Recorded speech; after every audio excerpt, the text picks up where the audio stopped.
కొట్లాడి తెచ్చుకున్న తెలంగాణని ఇయాల అయ్యో నా తెలంగాణ ఎవరి పాలైందని ఎందుకు అడగాల్సి వస్తుంది? తెలంగాణ నడిపిస్తున్నది ఒక పార్టీ కదా, ఒక సిండికేట్. అదొక కేజీఎఫ్ మాఫియా లెక్క కనబడతాను లోపడిపోతే. ఆంధ్ర వాళ్ళు దోచుకుంటుందని మనం గొడవ చేసాం. తెలంగాణ వచ్చినాక మనమే దోచి వాళ్ళ పెట్టినాం. మేయా కృష్ణారెడ్డి అనేటువంటి రాష్ట్రాన్ని దోచుకున్నాడు. 30,000 కోట్ల స్కామ్. బీజేపీ మాట్లాడు, కాంగ్రెస్ మాట్లాడు, ఎంఐఎం మాట్లాడు, కోదండరామ్ మాట్లాడు, తిరుమల మల్లయ్య మాట్లాడు, ఎవరు మాట్లాడు. ఇది మీకెట్లా తెలుసు అని ఇన్ఫర్మేషన్? నేను ఇండిపెండెంట్ అని మీరు ఎందుకు అనుకుంటారు? నాకు సీఎం ఆఫీసులు ఉన్నారు, పోలీస్ డిపార్ట్మెంట్ వాళ్ళు ఉన్నారు. నాకు ఎంత కావాలంటే అనుకున్నారు.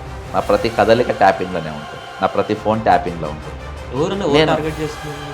దోపిడీ వ్యవస్థ, సిండికేట్. చాలా మంది బాధితులు ఉన్నారు. వాళ్ళకి పర్మిషన్ లేక ఇల్లు కూల్చేసి ఉండదు, అదంతా ఒక సైడ్.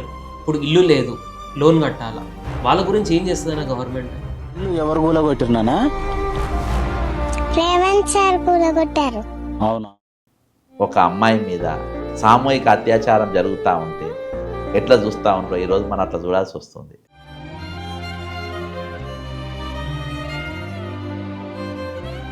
కూల్చినందుకు కోర్టు నుంచి బ్యాంకుకి ఒక నోటీస్, ఏదో లెటర్ ఫార్మల్గా ఈయన ఈఎంఐ కట్టడు, ఈయన ఇల్లు ఇప్పుడు లేదని. కోర్టు గురించి ఎక్కువ జరుగుతుంది ఏందనేది నువ్వు ఎక్కువ అడిగినా నేను ఎక్కువ చెప్పినా ఇద్దరం చేస్తాం. ఇవి నంబర్లు ఏమైనా తెలుసా అన్న? మన కమిటెడ్ ఎక్స్పెండిచర్ ఎంత? 16,842 కోట్ల రూపాయలు 2023-24. అత్యధిక కేసీఆర్ గారు మహానుభావుడు గోకిండని.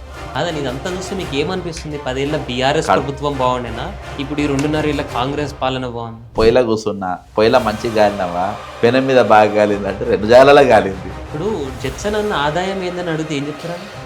నా ఇంట్లో నోరు కొట్టి పెడుతున్నా అని చెప్పి. టీవీ ఇక్కడ ఉంది, రిమోట్ కంట్రోల్ నిజంగానే అక్కడ ఉందా, లేకపోతే అట్లా ప్రసారం జరుగుతుంది? నువ్వు అడిగే ప్రతి పాయింట్ పెద్దగానే ఉన్నది.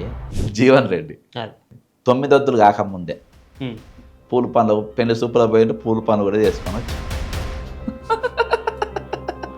ఇంకా చిన్న చిన్న పదవులకు ఆశపడి నేనేమన్నా జీవన్ రెడ్డినా? నేను ఏందనేది రేవంత్ రెడ్డికి బాగా తెలుసు.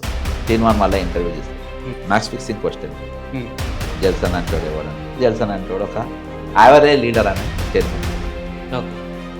యావరేజ్ లీడర్ పేరు తీయాల్సిన కర్మ నీకేం పెట్టి? మీరే ఒక 10 మంది ఎమ్మెల్యే క్యాండిడేట్లను పెట్టుకుందాం అనుకుందాము, మీది ఒక పార్టీ కూడా పెట్టారు అనుకుందాం. ఆ పార్టీలో మేనిఫెస్టో ఏముంటుంది? నేను ఎందుకు చెప్తా? చెప్పాలి కదా పబ్లిక్, ఓటెట్లేదు. నేను పార్టీ పెడితే చెప్తా, పెట్టినాం అనుకుందాం. పెడితే కవిత రాసుకుంటుంది. అట్లా అట్లుందా? ఓకే, అసలే చెంబల్ రాని, కానీ ఇది ఎడిట్ చేయకు, ఇది కూడా అట్నే పెట్టు. నేనేం ఎడిట్ చేయను, అన్నిట్లోనే రాగా. ఇప్పుడు 34 ఏళ్ళల్లా మీరు కొన్ని వేల మంది లీడర్లను చూసి ఉంటారు. ఒక లీడర్ లేడా ఇప్పుడు సెటిల్ అయ్యి అట్లా నీతి నిక్కచ్చుతో? నువ్వు బాగా అత్యాశ బాగుంది. నవ్వుతో అర్థం చేసుకోవాలి.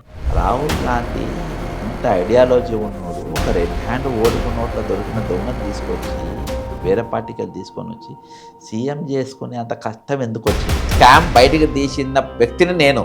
ఆర్టీవీ అనేది ఎట్లా పుట్టింది అనుకుంటున్నావు? నేను వర్క్ చేసిన ఆర్టీవీ. ఇది చాలా పెద్ద స్టేట్మెంట్ అయితే.